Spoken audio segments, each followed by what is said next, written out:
The Galactic Council chamber was silent. 100 alien leaders sat in a massive circular hall, their glowing data screens showing only one name: humanity. At the center of the chamber, Ambassador Vorik of the Silari Dominion stood tall, his deep blue skin shimmering under the artificial lights. His 4 eyes scanned the room before he spoke. "The humans refuse our authority." His voice echoed, filled with disgust. "They rejected our demand to join the Galactic Council. They refuse to share their technology. They refuse to pay tribute." Murmurs spread through the room. The Council had ruled the galaxy for thousands of years. No species had ever defied them for long. A massive reptilian warlord, High General Zorka of the Draken, slammed his clawed fist on the table. "Then we crush them, burn their worlds, take what we want." Vorik smirked. "Exactly. We give them one final warning. If they still resist, we remove them from history." The vote was unanimous. Humanity's time was over. Earth receives the ultimatum. Deep beneath New Geneva, Earth's hidden capital, a council of human leaders sat in a darkened war room. The hologram of Ambassador Vorik flickered in the air before them, repeating his demand: "Submit to the Galactic Council or face annihilation." The room was silent. No one moved. No one spoke.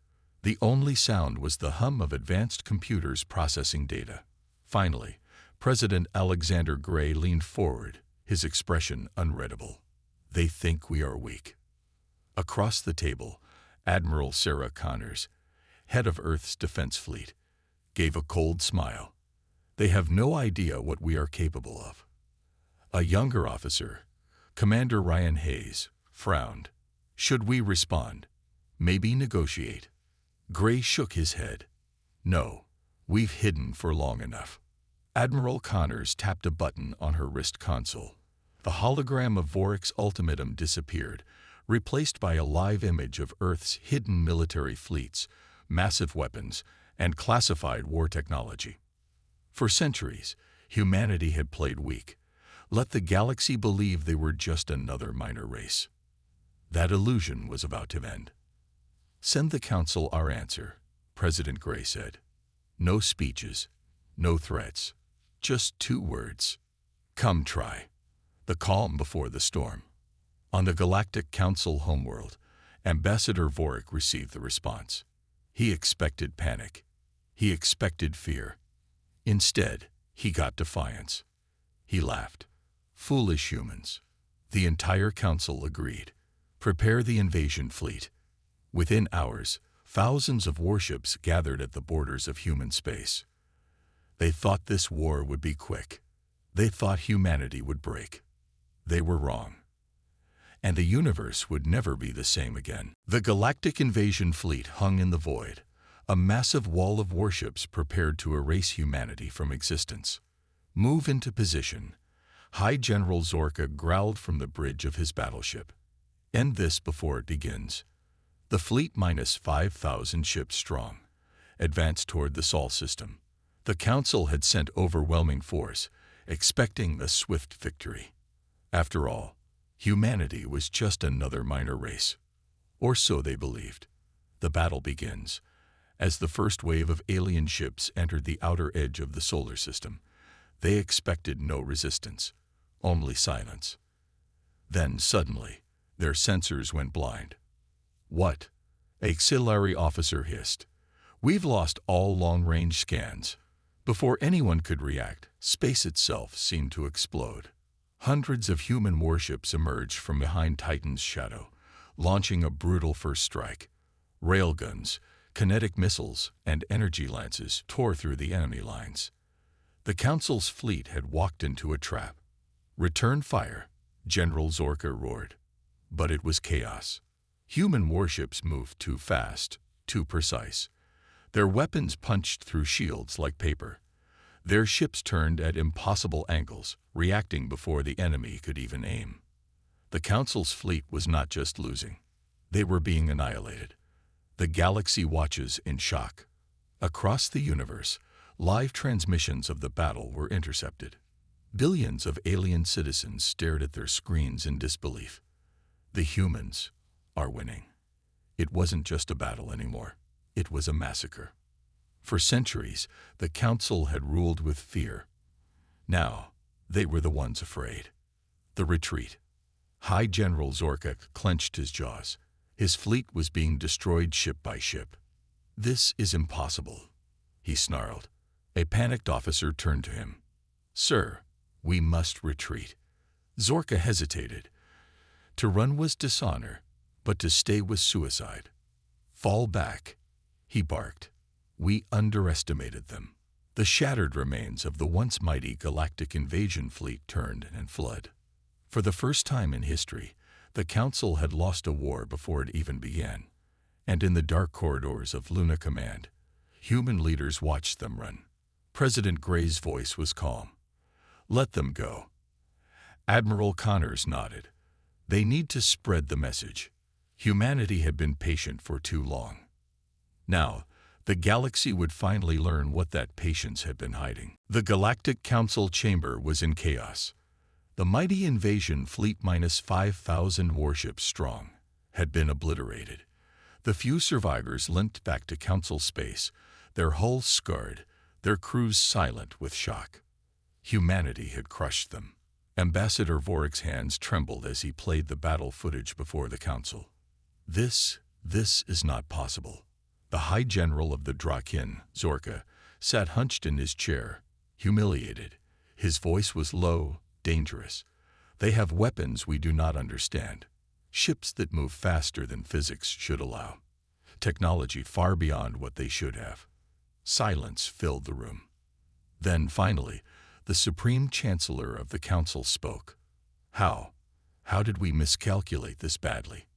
No one had an answer. But deep in the archives of the Council's restricted database, a historian named Keswick searched for one. And what he found terrified him. The secret of humanity.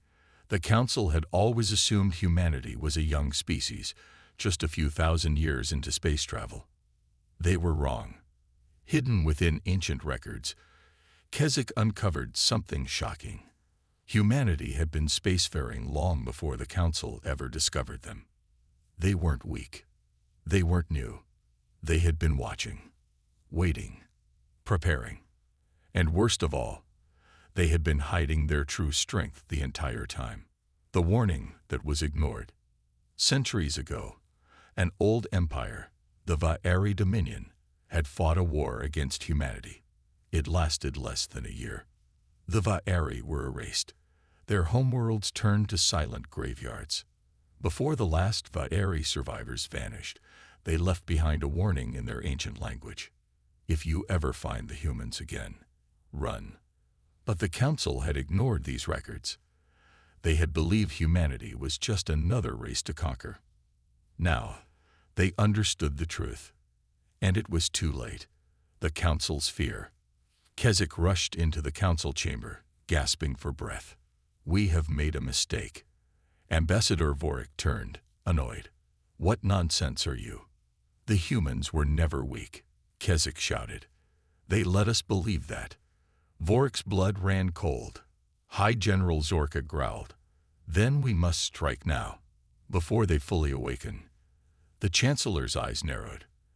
"And what if they are already awake?" A chill ran through the room. Then a new transmission appeared on the Council's main screen. It was from Earth. A single message. No threats. No demands. Just 3 words. "You were warned." And across the galaxy, for the first time in history, the Council felt fear. The Galactic Council was paralyzed by fear. Their invasion fleet had been annihilated. Their ancient records had confirmed the worst. Humanity had never been weak. They had merely allowed the galaxy to believe so.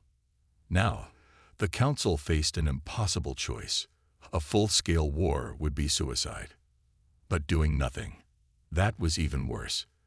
The assassination order. Ambassador Vorik stood before a secret gathering of Council warlords, spies, and strategists.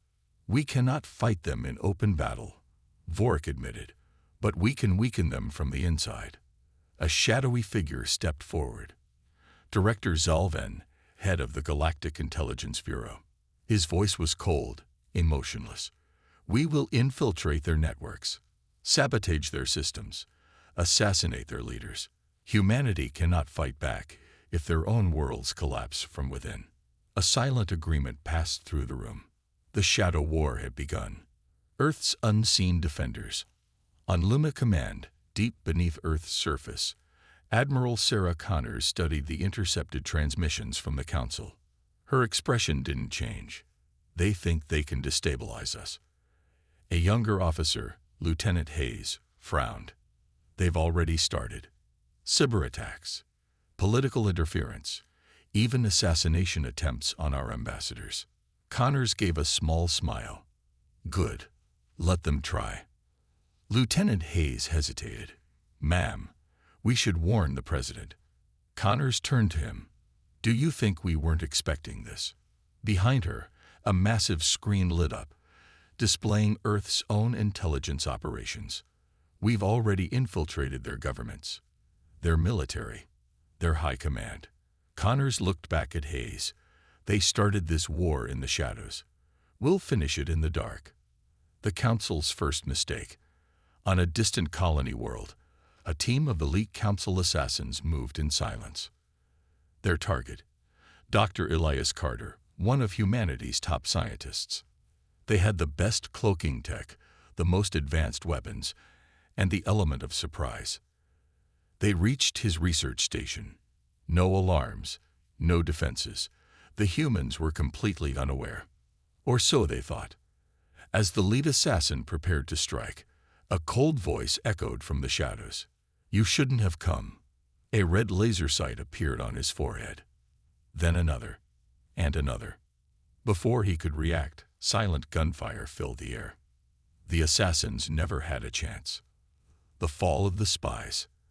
Across the galaxy, the Council's secret agents started disappearing. Some were captured before they could strike. Others were simply never heard from again. The Council had believed they were the masters of deception. They never realized humanity had been watching them from the very beginning. Now, the tables had turned. The final message. A week later, Ambassador Vorik received an encrypted message. It contained footage of every failed operation, every agent caught, every assassin eliminated. At the very end of the message, there was a single sentence. If you want war, fight us in the light. Vorik crushed the data tablet in his hands. This was our only advantage. His advisors looked pale. We have no advantage left. And for the first time in history, the Council realized. They had no way to stop what was coming next. Panic gripped the Galactic Council chamber. Their fleets had been shattered. Their spies had been eliminated. And now, the galaxy itself was watching. News of humanity's overwhelming strength had spread to every species. Some feared them, others admired them. And some, the oppressed races under the Council's rule, had begun to rise. The Council's control over the galaxy was crumbling. And they knew it. The last plan. Ambassador Vorik, now desperate, gathered the remaining warlords and rulers. We cannot outfight them. We cannot outthink them. But we have one option left. He turned to the Council's chief scientist, Dr. Mezek Toll, an old frail being with deep, sunken eyes. Deploy the Doomsday Protocol. A cold silence filled the room. Even General Zorka, humiliated by his defeat, hesitated. That is madness. It is our only chance, Vorik snarled. Dr. Toll's voice was barely a whisper. It will burn half the galaxy. Then let it burn, Vorik said, as long as humanity burns with it. The decision was made. The most powerful superweapon in history was activated. Humanity's response. On Luma Command, the warning alarms blared. Admiral Connors stared at the screen, reading the intercepted message from the Council. They're going to detonate every unstable star within their reach, Lieutenant Hayes said, his voice filled with horror. If they succeed, entire systems will be erased. Trillions will die. President Gray's voice was calm but cold. They are willing to destroy everything to stop us." A deep silence followed. Then Admiral Connors turned to the room. "Launch the Black Fleet." Hayes' eyes widened. "The Black Fleet? But, sir, it's—" "Our last move," Connors interrupted. "We end this war before they can even press the button." The order was sent, and for the first time in history, humanity's deadliest weapons were unleashed. The fall of the Council. In the heart of the Galactic Council's territory, a fleet appeared. Not from hyperspace, not from any known jump points. They just arrived. Massive black warships, invisible to scanners, moving with unnatural precision. They didn't fire first. They simply transmitted a message. Surrender, or be erased. The Council's defenses were obliterated in minutes. Their leaders, once untouchable, were dragged from their palaces, their warships turned to floating wrecks. Ambassador Vorik, the architect of this war, was the last to fall. As he stood in the ruins of the Council chamber, a final transmission came through. It was from Earth, and it contained 4 words. "The war is over. A new era begins." Across the galaxy, oppressed species celebrated. The Council's rule had ended. But humanity did not claim their throne. Instead, they sent a message to the galaxy. "Rule yourselves. We are watching." And as the stars settled, one truth became clear. The age of the Galactic Council had ended, and the age of humanity had begun. The Galactic Council no longer existed. Its fleets were gone. Its rulers were captured or killed. Its legacy was nothing but ashes. But the galaxy was not at peace. Chaos had spread. Former Council worlds were collapsing. Civil wars had erupted. The power vacuum left behind was pulling entire star systems into conflict. And in the shadows, remnants of the Council still plotted revenge. Humanity had won the war. But the battle for the galaxy had just begun. The hidden enemy. On the ruined Council homeworld, an emergency meeting was held in the underground bunkers. Only a few surviving warlords, spies, and ex-military officers remained. They were the last of the old order. And they had one goal: make humanity pay. "We cannot fight them directly," one of them hissed. "Then we don't fight them as an army," another replied. "We fight them as a disease." They called themselves the Veilborn. And they had a plan. The assassination attempt. On Earth, President Gray stepped onto the balcony of the United Nations building, looking out at the millions gathered below. The war was over. Now it was time to rebuild. He raised his hand to speak. The crowd fell silent. Then, a single gunshot rang out. Gray staggered back. Security forces tackled him to the ground. Blood dripped onto the marble floor. Chaos erupted. Snipers on rooftops. Explosions in the streets. The attack had begun. But it was not just Earth. Across human-controlled space, key military stations, research labs, and government facilities were hit at the same time. The Veilborn had struck, and they had one message. "We may have lost the war, but we will make sure you never enjoy your victory." The counterstrike. In Luna Command, alarms screamed as reports flooded in. Coordinated terrorist attacks in 27 systems. Cyber warfare is shutting down planetary defenses. President Gray is wounded. Condition unknown. Admiral Connors stood in the command center, her expression unreadable. Then, finally, she spoke. "Activate the Red Directive." A cold silence filled the room. Everyone knew what that meant. It was not a military response. It was not diplomacy. It was eradication. The hunt begins. Humanity had played fair before. They had followed rules. They had given the Council a chance to surrender. But the Veilborn had chosen to wage war from the shadows. And now, humanity would drag them into the light. Across the galaxy, elite human Black Ops units were deployed. They hunted without mercy. Every Veilborn base was uncovered. Every leader was eliminated. Every terrorist cell was erased before they could strike again. The Veilborn had thought they could terrorize humanity. They had forgotten who they were dealing with. The final message. 3 weeks later, the last surviving Veilborn leader, Commander Ulzik, was captured. He was dragged before a live galactic broadcast, bloodied and broken, and standing before him was President Gray, alive. The bullet had missed. He had survived. Gray looked down at the terrorist leader. "The war was over," he said, "but you couldn't accept it." Ulzik spat blood onto the ground. "We will return. We will always return." Gray didn't blink. "No, you won't." He raised a pistol and ended the war with a single shot. The dawn of a new era. With the last of the Council loyalists gone, the galaxy finally fell silent.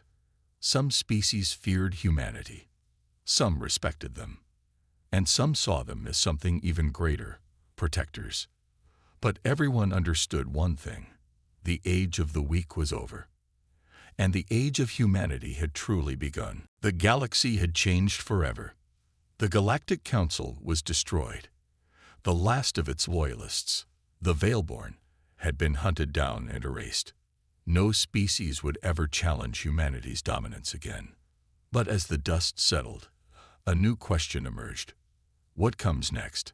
Would humanity become the next conquerors? Or would they forge something even greater? The galaxy waited for their answer, and humanity was ready to give it. The United Galaxy Initiative. On Earth, in the newly rebuilt United Nations Assembly, leaders from across the stars gathered. For the first time, they were not meeting under Council rule. There were no threats, no corruption, no fear.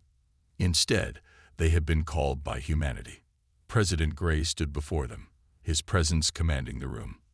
"The war is over," he began. "The Council is gone. But that does not mean the galaxy must remain divided." A murmur spread through the crowd. Some listened with curiosity, others with suspicion. "We do not seek an empire," Gray continued. "We do not want control. But we will not allow another council to rise. We will not allow tyranny to return." His eyes swept over the assembly. "So we offer a new path, a choice." A massive screen behind him lit up, showing a new emblem, a silver star encircled by golden rings. The United Galaxy Initiative.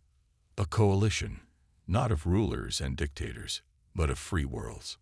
A new order protected by humanity. A silence filled the hall. The galaxy had waited for humanity's decision. Now, they had it. And the choice was theirs. The reaction. The responses came swiftly. Some species eagerly joined, eager to thrive under humanity's protection. Some refused, fearing that this was just a new form of rule. And a few, those who had profited under the Council, plotted in the shadows. But it didn't matter. The old ways were dead, and those who threatened peace would face humanity's judgment. The final warning. Months later, on a distant world, a group of former Council warlords gathered. They whispered of resistance, of taking back what was lost, of defying humanity. Then their screens flickered. A message appeared. No voice, no threats, just a single sentence. "Try it." And in that moment, they realized the truth. The galaxy no longer belonged to the old rulers. It belonged to humanity. And no one would ever challenge them again. The age of humanity. Years passed. The United Galaxy Initiative thrived. Trade flourished, technology advanced, and wars became rare. And through it all, humanity watched. Not as conquerors, not as dictators, but as the silent guardians of the stars. The age of weakness was over, and the age of humanity had truly begun. The end.